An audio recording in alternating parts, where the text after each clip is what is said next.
自分に嘘を May sukay pa. Ayaw din mo interview, natakot din. Kinulang ng bingka.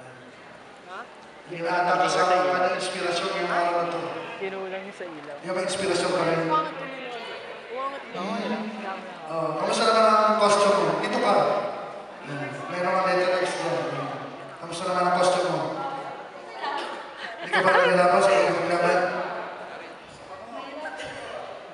So nanalo po Espada laban sa, ano bang tawag doon? Ang tawag? Yung isa, namin niya. Ano, may mas malakas sa Espada?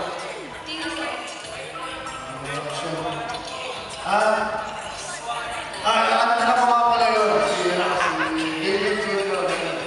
May isa ka ng fan. Wala na number naman. So, sino kung ano costume mo? Grandmother mo. Ilan taon ang grandmother mo? 73. Oh! Ako 73. Gumagawa mo ng costume dapat na 50. Oh. Alin ang ginawa ng grandmother mo? Lahat. Wow! Yan po tinatawag natin na ano yan? Patuloy ang laban. Galing ko yan. Tapos, ano nagawa ng dati mo? Yung espada.